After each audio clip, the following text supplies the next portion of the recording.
Hello friends, and welcome to this devotion.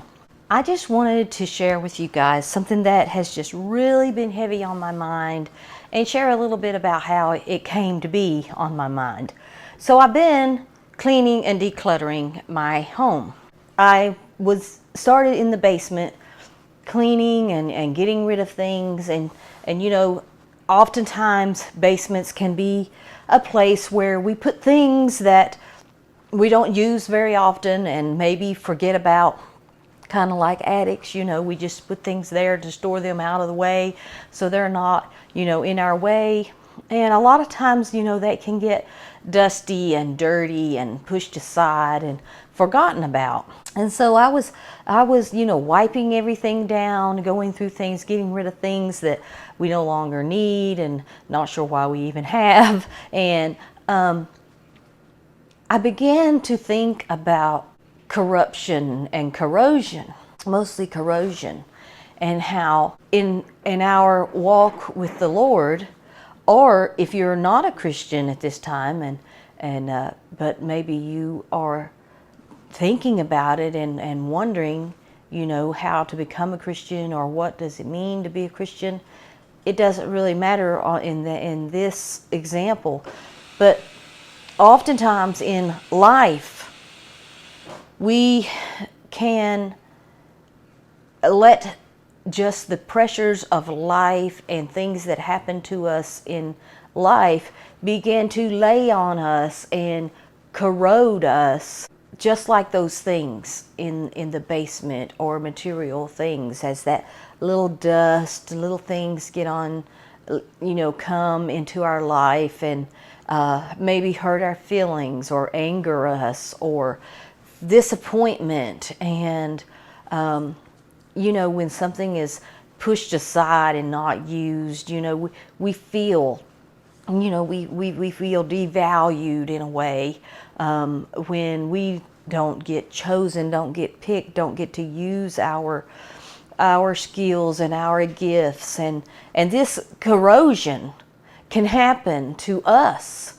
And I just began to think about what it does to us and how if you push something aside and let the dust corrode it, eventually it's going to begin to corrupt. And when corruption takes place, it actually damages whatever that is. Even though you might clean off the dirt and the dust, chemical reactions have taken place with the dust and the material of whatever that thing is, and it may have pits and divots and discoloration and tarnish that cannot be restored just by cleaning it off. And I just began to dwell on how that happens to us.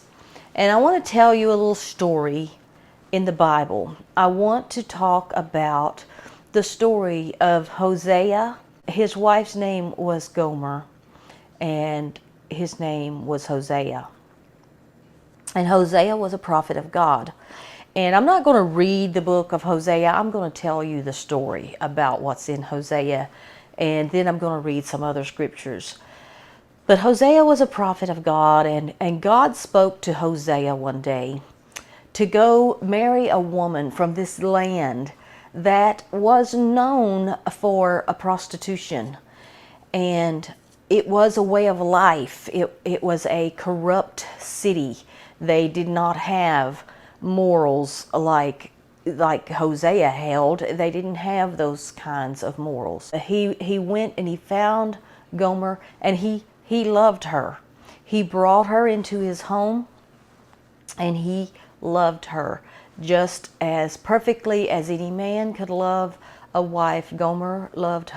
Hosea loved Gomer, and she bare him 3 children. Gomer stayed with Hosea until she had had 3 children. And then one day Gomer said, I want to go back to where my homeland is. She desired the lovers, the food, the perfumes, the jewelry, the things that were prominent in that lifestyle. She desired them. And the fact that Hosea had given her a home and the love of a husband and a family she just walked away from it, and she went back to her life of prostitution. And as happens with women who choose that lifestyle, it never brings them to a better end. It always brings them down. And so Gomer ended up all used up. Nobody wanted her anymore. And there was no one lavishing money and perfumes and food on her for her to be, their lover. And she ended up being sold as a slave. And back then, when, they sold humans as slaves, for many reasons, debt or different things, it was just very common. If you couldn't pay your debts or certain reasons, they would just sell you as a slave. And so here is Gomer on the auction block, naked. They always took their clothes. Slaves didn't have, clothes when they were sold on the auction block. And so here is Gomer on the auction block, naked. No one bidding for her. No one even wanted to buy her for a slave. Her value was so low that no one would even bid for her to be their slave. Can you imagine how she must have felt, how worthless she must have felt, and how worthless really she was in the eyes of man? But in the crowd was Hosea. And Hosea saw his beloved wife on that auction block.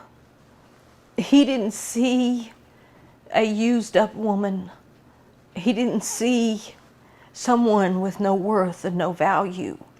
He saw his wife. He saw the mother of his children. And he bid for her. So here in Hosea chapter 3, verse 2, it says, "So I bought her to me for 15 pieces of silver, and for an homer of barley, and a half homer of barley." And that's 16.5 bushels. So that was quite a bit to give for a slave that no one wanted. He wanted to show that she had value. So he said, "I'll give you 15 pieces of silver and a homer and a half of barley." 16.5 bushels of barley. That's how much. I feel like Hosea gave all that he had. That's what he had. So, you might say, why did he offer that much? I feel like that's all he had. He dug deep and he said, I'm gonna go buy her, and I'm gonna take everything I have to buy her with. And the reason I feel like that's what he gave is because Christ gave all. He gave his very life. And this is an example of what Christ did for us. And so I feel like Hosea just gave he said, all I have is 15 pieces of silver. How much barley do I have? He had a homer and a half homer of barley. He said, I'm going to take that too. And he took it and he bought his wife back. And then I want to read the next verse. And he said, "And I said unto her, Thou shalt abide for me many days. Thou shalt not play the harlot, and shalt not be for another man. So will I also be for thee." He bought her. And he said, now you're going to abide with me, and I'm going to abide with you. Oh, what a beautiful love story. He went and bought her back, and I'm sure, she had learned from her experience. That is such a beautiful picture, and I don't even tell it in such a way that it really shows the beauty of it. But it's such a beautiful picture of the redeeming love of God. In 1 Corinthians Chapter 6, in the latter part of verse 19, in the first part of 20, it says, you are not your own, you are bought with a price. In chapter 7, verse 23 of 1 Corinthians says, you are bought with a price, be ye not the servants of men. Jesus bought us with a price.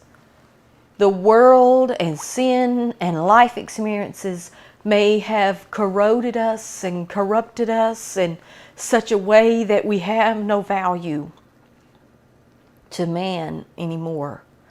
But he came to redeem us. And I want to read here out of Isaiah. Isaiah chapter 43, in the second half of verse 1, says, fear not, for I have redeemed thee. I have called thee by thy name. Thou art mine. Then I also want to read chapter 44, verse 22. This is what he did for us. He said, I have blotted out as a thick cloud thy transgressions, and as a cloud thy sins. Return unto me, for I have redeemed thee. We are redeemed by the blood of Jesus, the love of Jesus. He redeemed us. He broke the curse from off of us. He cleaned us up. He restored us like new. And he said, now you are mine and I am yours. Oh, what a beautiful love story. We are bought with a price. We are not that Gomer on the slave block who is worthless and no man wants to bid for her. Jesus stepped forward and he gave his life for us. I just think it's just such a beautiful, beautiful thing. And Jesus wants you to know that you have value. See yourself as he sees you. He sees you worth enough to give his life for you. I want to pray with you before I close. And I hope you found hope in this and enlightenment in this. And I hope it somehow serves to lift that burden off of you that Satan has tried so hard to put on you, and that you can receive what Jesus did for you.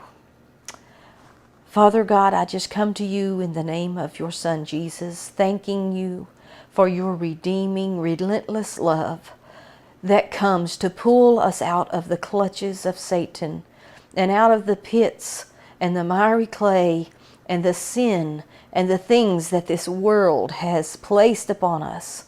The bad choices we made, the bad decisions that we made, the things that we did that we regret, and all of those things which brought us and others harm. You came to redeem us, and I am so thankful. I am so thankful for your Son Jesus, and that he gave his life and paid the price to set us free. And I just pray, Lord, that anyone watching this video and listening to this prayer that needs to be set free will experience that freedom now and understand that Jesus said, I have bought you with a price. Be ye not the servants of men, to come out of the sin that they are in and to come to know you and to have a relationship with you. I speak peace and I speak freedom into their life. I call them to the cross. I call them to Jesus. In the name of Jesus, come to him who has paid the price to set you free and experience new life and freedom in the name of Jesus.